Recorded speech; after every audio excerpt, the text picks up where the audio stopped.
दोस्तों, क्या आपने कभी सोचा है कि एक आईना सिर्फ आपका चेहरा ही नहीं बल्कि कुछ और भी दिखा सकता है?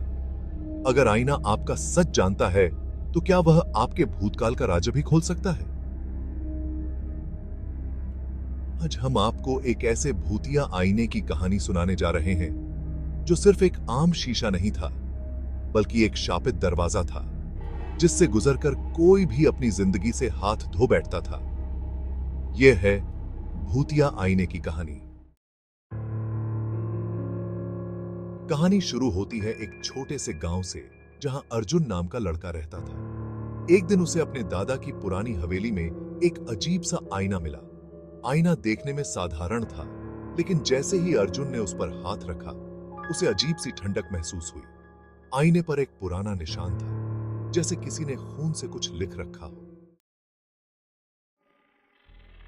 बेटा, यह आईना साधारण नहीं है। इसे सालों पहले शापित किया गया था।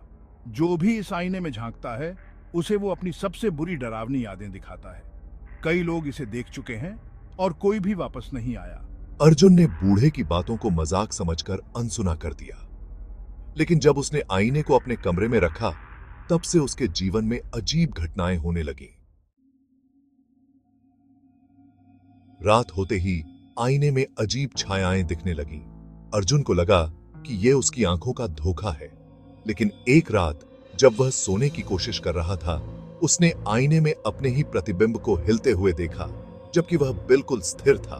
प्रतिबिंब के चेहरे पर एक खतरनाक मुस्कान थी जो अर्जुन की असलियत से बिल्कुल अलग थी। अब अर्जुन को समझ आ गया था कि कुछ तो गड़बड़ है। आता आराती अबस तंबहे देखी ये देही। उसने आईने से पीछा छुड़ाने की कोशिश की, लेकिन जितना वह आईने से दूर जाता आईना खुद ब खुद उसके सामने आ जाता।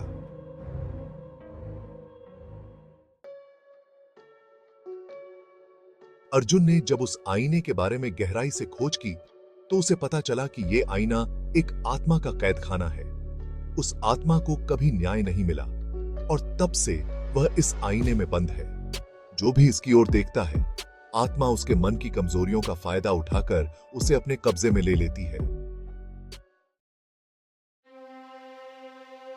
अर्जुन ने तय कर लिया कि आज वह इस आईने से हमेशा के लिए छुटकारा पा लेगा। उसने आईने को तोड़ने की कोशिश की, लेकिन जैसे ही उसने हथौड़ा उठाया आईने से एक साया निकलकर उसकी ओर बढ़ा। अर्जुन ने आंखें बंद कर ली और तभी पूरे कमरे में अंधेरा छा गया। जब अर्जुन ने अपनी आंखें खोली तो वह आईने के अंदर था। अब वह आईने का नया कैदी बन चुका था। उसकी जगह अब कोई और चेहरा बाहर दिख रहा था। वह चेहरा था उस पुरानी आत्मा का जो अभी अब आजाद हो चुकी थी। दोस्तों, ये कहानी थी भूतिया आईने की। क्या आप अपने घर के आईने में झांकने से पहले 2 बार सोचेंगे? कौन जाने, आपका चेहरा ही आपकी सबसे बड़ी सच्चाई का गवाह बन जाए। अगर आपको यह कहानी पसंद आई हो तो लाइक और शेयर करना न भूलें और हमारे चैनल आरके क्रिएशन को सब्सक्राइब करें ताकि आप ऐसी ही और डरावनी कहानियां देख सकें। अगली बार फिर मिलेंगे एक नई डरावनी कहानी के साथ।